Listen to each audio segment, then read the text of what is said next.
3 আল্লাহর কাছে দান খয়রাত করেন।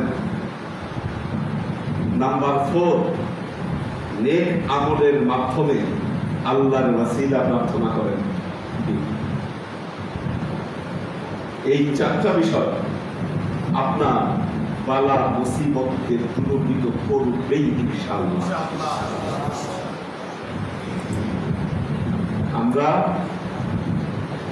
আমরা কি চাই? আকাম কুকাম যা করতেছি করবই,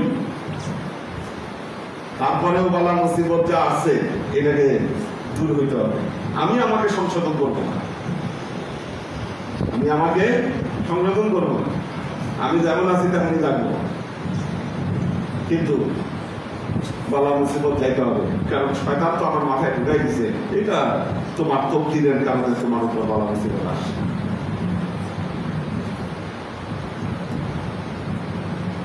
যারাই সমস্যায় পড়েছেন, ভুলের মধ্যে আছেন, ভুল সমাধান করেন, সমস্যা সমাধান হয়ে যান, আল্লাহর পথে ফিরে আসেন, হবেই সমস্যার সমাধান। আল্লাহ অবশ্যই সমাধান করবেন। ফিরে আসতে হবে, তওবা করতে হবে, দান খয়রাত করতে হবে, নেক আমল দ্বারা আল্লাহর ওসিলা কামনা করতে হবে। এই 4টা কাজ না করলে আপনার সমাধান নাই। তখন কি হবে জানেন? আল্লাহ প্রথমে কান মোলা দেয়, তারপর সিন্ডি দেয়, তারপর ছুয়া ছিলেন কি আমাদের এই এলাকার আসে ছোটবেলায় সব ছুয়া, হ্যাঁ, মাথার মধ্যে দেয়, হ্যাঁ, এরপর আল্লাহ ছুয়া দিবেন, তারপরেও কাজ না হলে রাত্রি দিবেন। এটা আল্লাহর নিয়ম। লাথি খাই গেলে কিন্তু আর কি কবর সোজা করে দাঁড়াইতে বহুত সময় চলে যাবে। এই জন্য ওই কানমলা খাওয়াই সমাধান করার চেষ্টা করবেন, লাথি পর্যন্ত অপেক্ষা করবেন। বলা নবী এই তত্ত্বটাই, এই দর্শনটাই মাসনবীর ভেতরে চমৎকার ভাবে নিয়ে আসছেন। বাঘ আর সিংহ আর খরগোশের কাহিনী দিয়ে।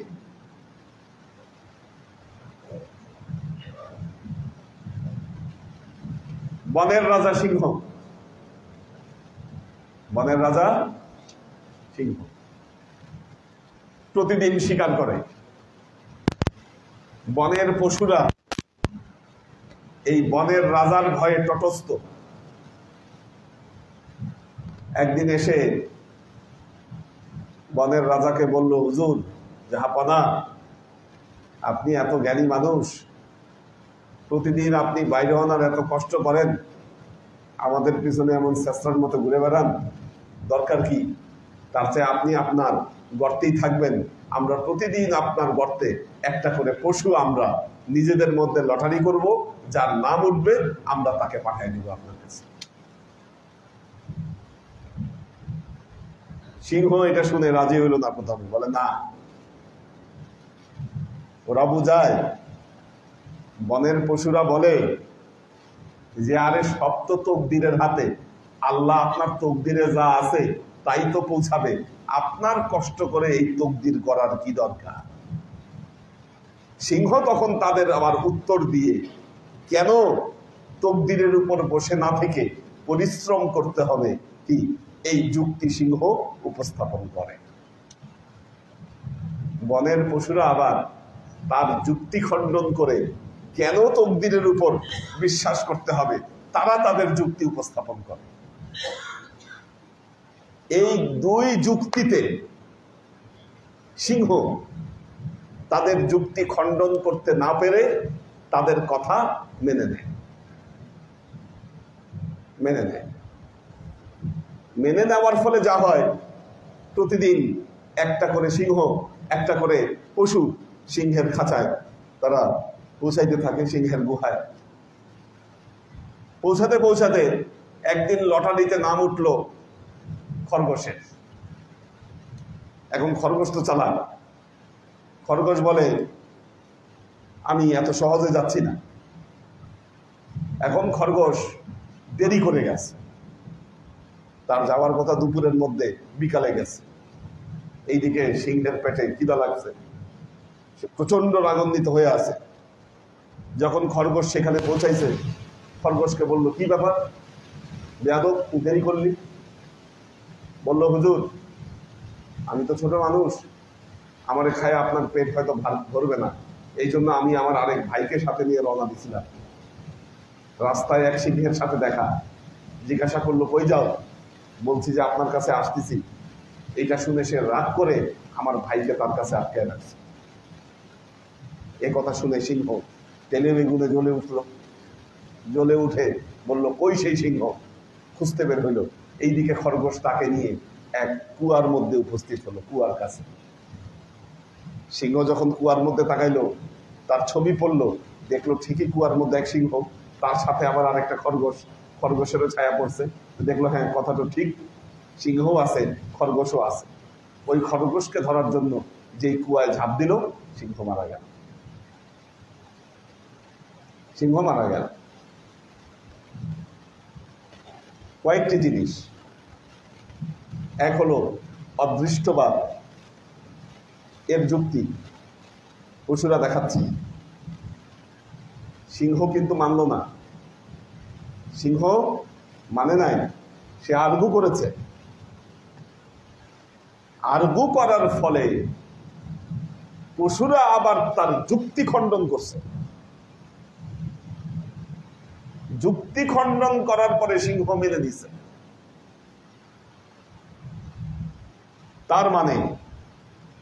তার মানে কি বুঝাইল? শয়তান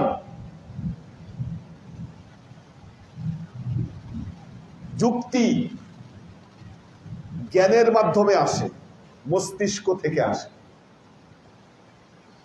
যুক্তি আসে কই থেকে? মস্তিষ্ক থেকে। যুক্তি এমন জিনিস, আপনি এটাকে খণ্ডায় শেষ করতে পারবেন না। ডিম আগে না মুরগি আগে? কি ডিম আগে না মুরগি আগে? যদি যুক্তি দিয়ে আপনি প্রমাণ করতে চান, কি একবার ডিম আগে আসবে, একবার মুরগি আগে আসবে, দেখবেন আসতেই থাকবে। যুক্তির উপরে যুক্তি, সমাধান হবে না, সমাধান হবে না। সমাধান হতে গেলে আপনাকে আত্মসমর্পণ করতে হবে। সমর্পণ ছাড়া কোনো সমাধান বান্দার কাছে নাই। ইমানের বিষয়গুলো সমর্পণে। যুক্তি দিয়ে ইমানের কোনো বিষয় প্রমাণিত করা যায় না। আর মনে রাখবেন, শয়তানের সবচাইতে বড় অস্ত্র হলো যুক্তি। শয়তান আপনাকে ধোঁকা দিবে যুক্তি দিয়ে, কারণ শয়তান যুক্তিবাদী। সুফি জাকারিয়া তার ইন্তেকালের সময় শয়তান উপস্থিত, বলতেছে, বল আল্লাহ নাই। সুফি জাকারিয়াও তার সাথে তার যুক্তি খণ্ডন করতেছে। খণ্ডন করতে করতে 100টা যুক্তি দেখাইছে সুফি জাকারিয়া কেন আল্লাহ আছে। শয়তান 100টা যুক্তি খণ্ডন করছে কেন আল্লাহ নাই।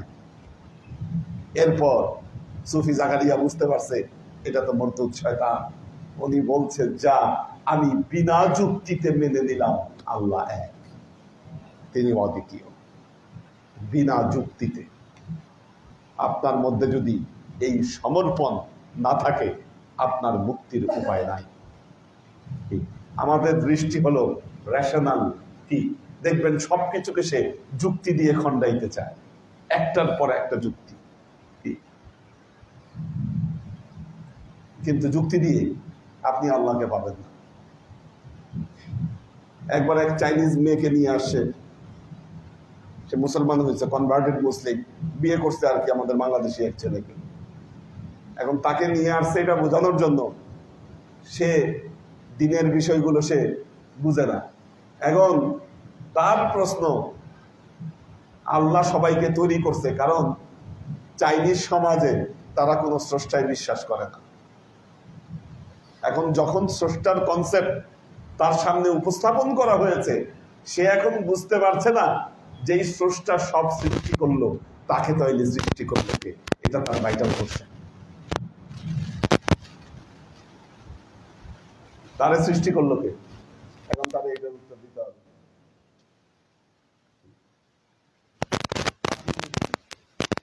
আল্লাহ সকল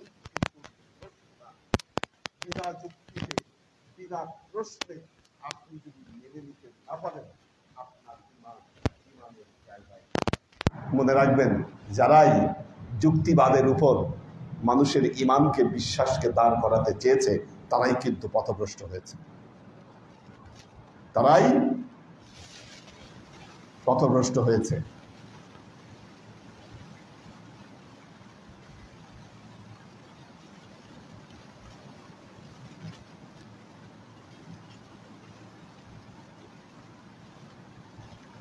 তো এই যে মৌলানা নবী বলতেছেন, জুমলে গুফতার এ হাকিমে বা খবর আল হাজার দা লাইসা ইগনি আন কদর দার হাজার শুরি দানে শুর শারআস রু তাবাক্কুল কুন তাবাক্কুল বেহতারাস। জুমলে গুফতাম এ হাকিমে বা খবর, পশুরা এসে সিংহকে বলল, হে হাকিম, হে বুজুর্গ ব্যক্তি, আল হাজার দা লাইসা ইগনি আন কদর, বলতেছে আপনি এই যে এত কষ্ট করতেছেন, কি এত কষ্ট করতেছেন, এত চেষ্টা করতেছেন, আপনি এটাকে ছেড়ে দেন, কারণ তাকদীরের উপরে কারো হাত নাই।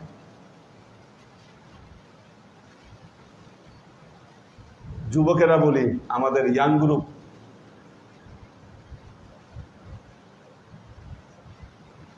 আমাদের ইয়াংদের মধ্যেও কেউ কেউ বিশ্বাস করে কষ্ট করে কি হবে, আল্লাহ যা করবো তা তো হবেই। বিশেষ করে যারা অসুস্থ, আমাদের অসুস্থ হওয়ার একটা কারণ থাকে। যাদের ডায়াবেটিস আছে, অনেক কিছু খাওয়া মানা, খাওয়া মানা। ডায়াবেটিস হলে অনেক কিছু খাওয়া মানা হয়ে যায় না? হার্টের রোগ থাকলে, প্রেশার থাকলে, কিডনির পেশেন্ট হলে কি অনেক কিছু খাওয়া বন্ধ হয়ে যায়। কিন্তু খাওয়া কি বন্ধ রাখতে পারে?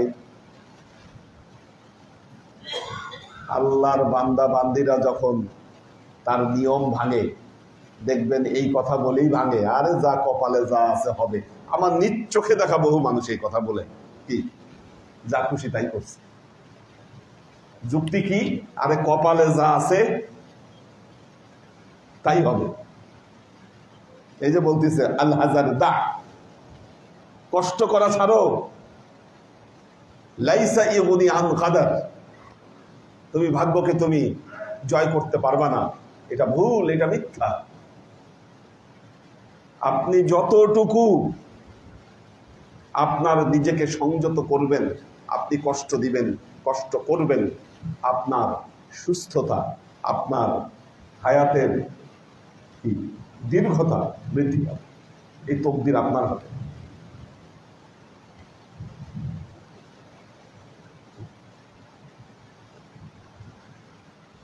বৃদ্ধ হলে চুল পাকবে, দাড়ি পাকবে, এটা ঠেকানোর ক্ষমতা নাই। এটা ঠেকানোর ক্ষমতা নাই। চামড়া কুচকাবে, কুচকাবেই কি। কিন্তু দেখবেন কেউ 50 বছরেই বিছনায় পড়ে গেছে, আবার কেউ 80 বছরেও গট গট করে হাঁটতেছে। সে 80 বছরের বুড়া, তার চামড়াও কুচকাইছে, তার চুল দাড়িও পাকছে, কিন্তু মনের ভেতর থেকে সে বুড়া হয়নি, এখনো সে স্ট্রং। তার মানে তার যে এই অবস্থা, এটার জন্য তার জীবনের এই দুই মানুষের জন্যই তার জীবনের প্রিভিয়াস কার্যক্রম দায়ী।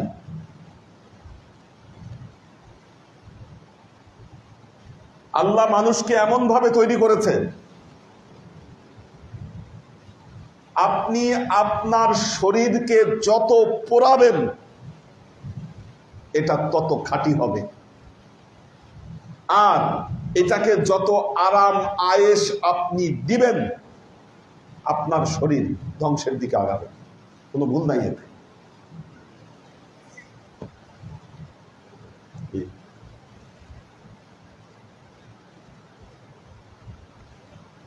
ঘুমাইতে কত আরাম লাগে। আমাদের আল্লাহর বান্দারা আছে দিনে অনেক বেলা পর্যন্ত ঘুমায়,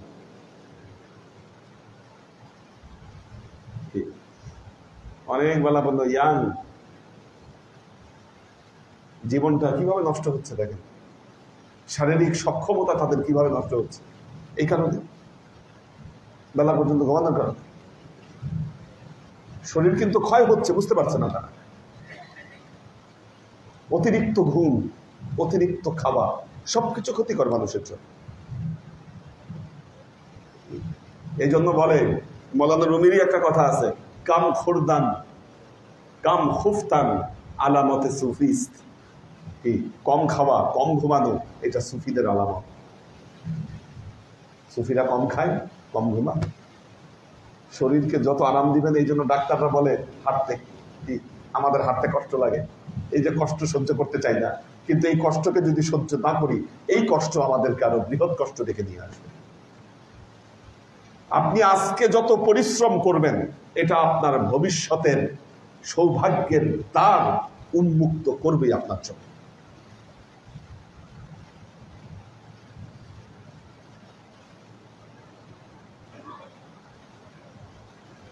আমি দেখেছি বহু মানুষ নীতি অবলম্বন করেন, নৈতিকতার উপর চলেন, কঠোর আইন মেনে চলেন, জীবনে হয়তো সফলতা লাভ করেন নাই, অনেকে অনেকভাবে তাকে বলছি, কিন্তু জীবনে একটা সময় সে কিন্তু ভালো ফিডব্যাক পেয়েছে।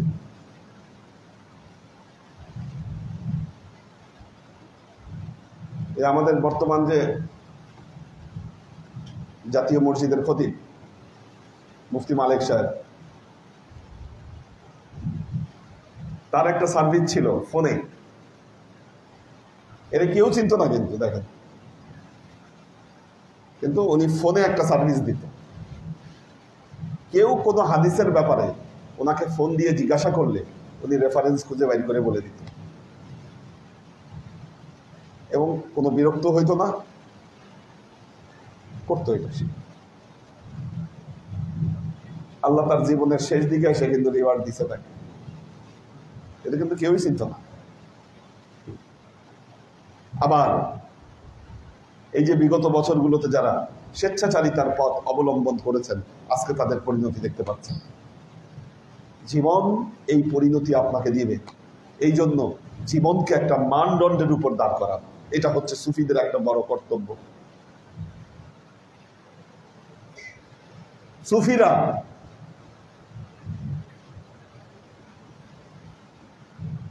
আরেফরা তারা নির্দিষ্ট মানদণ্ডের উপর জীবনকে পরিচালনা করেন।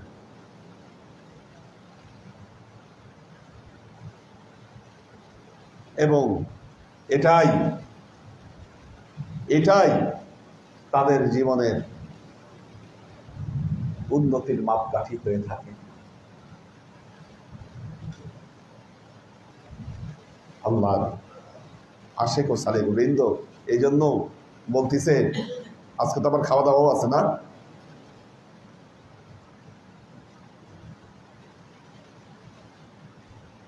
তো এই যে যুক্তি দেখালো, ইয়া আবার তার যুক্তিতে বলল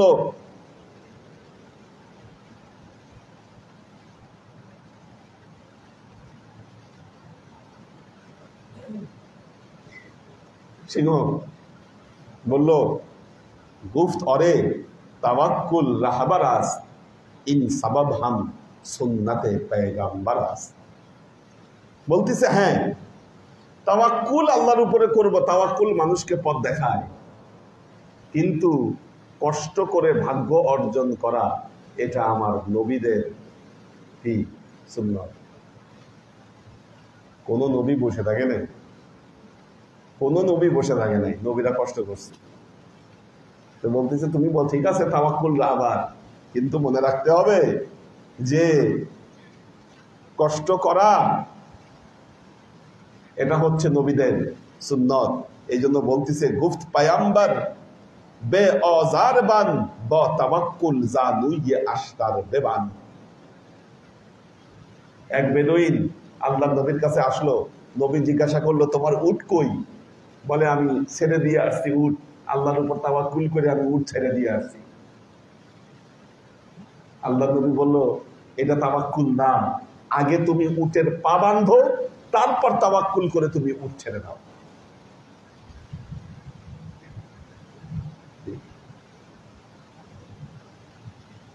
আমাদের এই সমাজে রাতে দরজা খুলে আল্লাহ ভরসা করলে ঘুমাবেন, কি মাল থাকবে?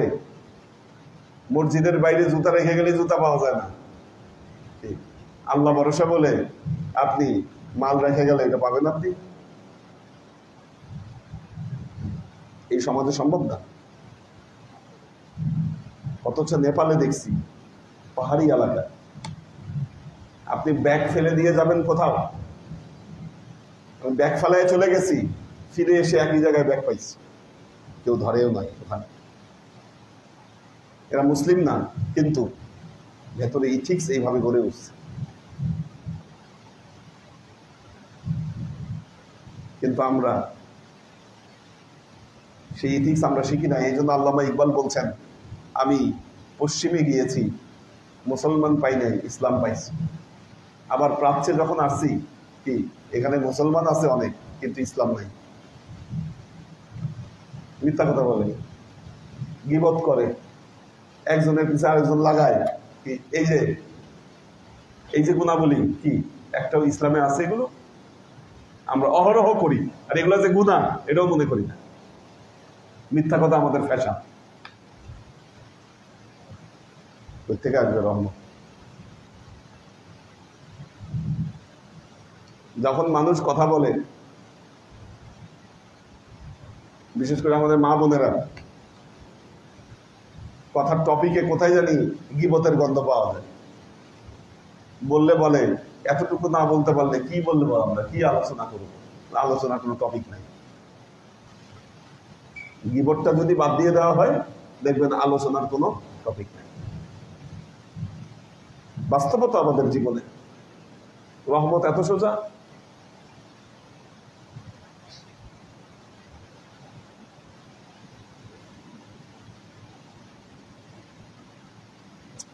দেরি হয়ে গেছে আজকে।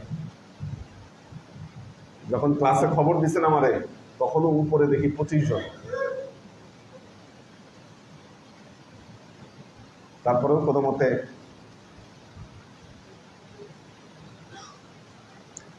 আর ক্লাস শেষ হয়েছে কখন? খতম আপনাদের আজকে সময় মতোই শেষ হয়েছে।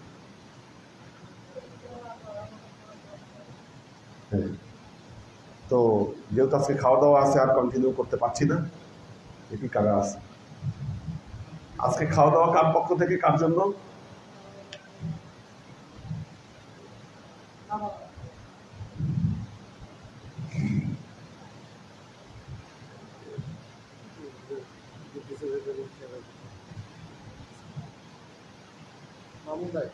শরীফ মুর্তজা মামুন ভাইয়ের জন্য খতম ছিল। খাওয়া দাওয়া কার জন্য?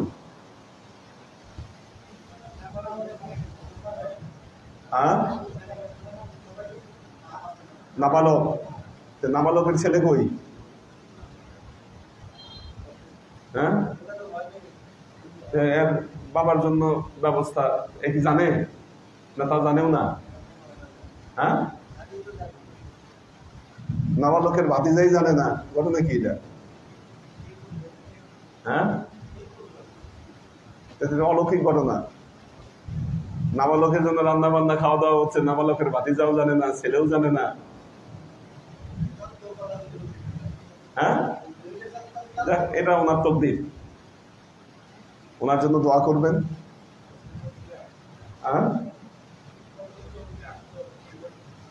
নাবালক, ওনার বয়স যখন কত? 99 না 95? 98। তখন ওনাকে দেখতে গেছিলাম, ওনার বয়স যখন 98। হ্যাঁ, তখনও দেখি স্ট্রোক করছে, কিন্তু মনের জোর ধরে রাখছে সেরকম।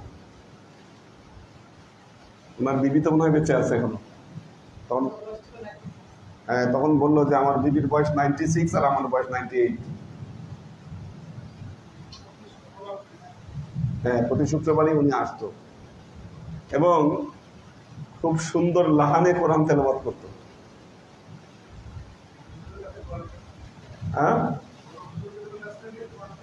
হ্যাঁ, ওনার লাহানটা ছিল ভিন্ন, মানে ওনার মেহেদী হাসানের গজলের মতো। ওনার দূর থেকে শুনলে মনে করবে মানুষ এরকম, খুব সুন্দর একটা লাহান। ওটা রেকর্ড করছিলেন ওনার।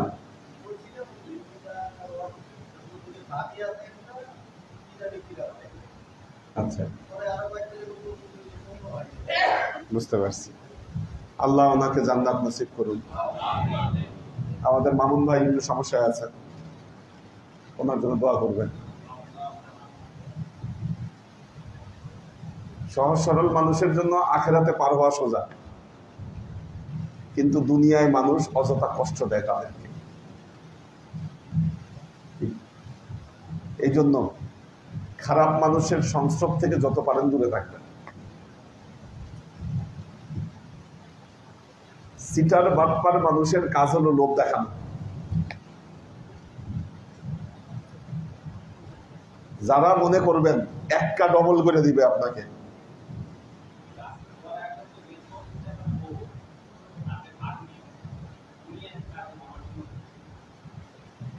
আমার একটু বুঝাও তো ঘটনাটা কি হলো। হ্যাঁ, মমতাজ বেগম কার জন্য? নাবালকের জন্য। হ্যাঁ, ওনার বোন হয় না, ভাগ্নি হয়। হ্যাঁ, ঠিক আছে। তো যেটা বলতে চাচ্ছিলাম, এরা একটা ডবল করে দিবে। এবং মনে রাখবেন, যারা আপনাকে এরকম অফার নিয়ে আপনার সামনে উপস্থিত হবে, এদের থেকে আপনি 10 হাত দূরে থাকেন। এটা মাসনবীর এটা শিক্ষা। কি পরিশ্রম করবেন না, আপনি কষ্ট করবেন না, আপনার ব্যালেন্স একটা ডবল হয়ে যাবে, তার মানে এনে ভেজাল আছে। এগুলা ভেজালে যাওয়া যাবে না, ভেজালে যাওয়াই যাবে না, গ্যাঞ্জামে যাবেনই না আপনারা কখনো। এরকম যত অফার আছে, এই যে এক সময় কি অফার বাইরে ছিল, খালি ক্লিক করে, সাহেবরা জানে। হ্যাঁ, সাহেব না, ওইটার নাম কি ছিল, ডুলেন্সার। খালি ক্লিক করে আর টাকা কামায় না, কত মজা।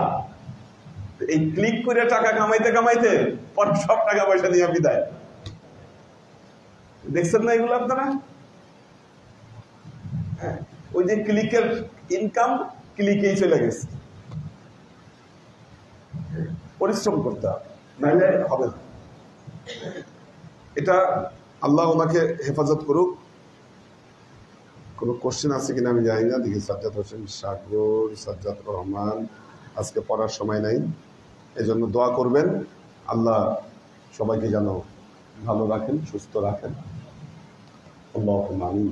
আল্লাহুম্মা সাল্লি আলা মুহাম্মাদ ওয়া আলা আলি মুহাম্মাদ কামা সাল্লাইতা আলা ইব্রাহিম ওয়া আলা আলি ইব্রাহিম ইন্নাকা হামিদুম মাজিদ। আল্লাহুম্মা বারিক আলা মুহাম্মাদ ওয়া আলা আলি মুহাম্মাদ كما باركت على إبراهيم وعلى آل إبراهيم إنك حميد مجيد. ربنا ظلمنا أنفسنا وإن لم تغفر لنا وترحمنا لنكونن من الخاسرين. اللهم اغفر لحينا وميتنا وشاهدنا وغائبنا وصغيرنا وكبيرنا وذكرنا وأنثانا. اللهم من أحييته منا فأحيه على الإسلام ومن توفيته منا فتوفه على الإيمان برحمتك يا أرحم الراحمين. اللهم إنا نسألك علما نافعا رزقا واسعا عملا مقبولا شفاء من كل داء قلبا خاشعا ذهنا ذاكرا إيمانا كاملا توبة قبل الموت راحة عند الموت ونجاة بعد الموت. اللهم إنا نسألك رحمتك في كل درجة فلاح في كل أمر ونعوذ بك من الشرك والشك والنفاق والبدعة ومن كل وسوسة الشيطان ইয়া আল্লাহ ইয়া রহমান ইয়া মালিক, আমরা এতক্ষণ তোমার দরবারে যে সমস্ত আমলকে উপস্থাপন করলাম ত্রুটি মুক্তভাবে আমলগুলোকে কবুল করে দাও। তুমি এর যাজা আমাদের পেয়ারা নবী হযরত মুহাম্মদ মুস্তাফা সাল্লাল্লাহু আলাইহি সাল্লামের কাছে এর যাজাকে পৌঁছে দাও। আমাদের নবীর পরিবারবর্গের কাছে তুমি এর যাজাকে পৌঁছে দাও। এই দুনিয়ার সমস্ত আম্বিয়াই কেরাম, সাহাবাই কেরাম, তাবেঈন, বলি আউলিয়া, গাউস কুতুব, আমাদের মা বাবা, ভাই বোন, আত্মীয় স্বজন, এই দরবার থেকে যত পীর ভাই বোন চলে গেছে সবার রূপে তুমি তাকে পৌঁছে দাও। তুমি তোমার হাবিবের ওসিলায় আমাদের সবাইকে কবুল ক্ষমা করে দাও। আমাদের জীবন থেকে সমস্ত অভাব, অভিযোগ, বালা, মুসিবত, দুঃখ, কষ্ট, রোগ শক্তি দূরীভূত করে দিয়ে দৃঢ় হস্তে তোমার দ্বীনের খেদমতের তৌফিক তুমি আমাদেরকে দান করো। আজীবন যেন তোমার হেদায়েতের পথে প্রতিষ্ঠিত থাকতে পারি সে তৌফিক তুমি আমাদেরকে দান করো। سبحان ربك رب العزة عما يصفون سلام على المرسلين والحمد لله رب العالمين واجعل آخر كلمتنا عند الموت لا إله إلا الله محمد رسول الله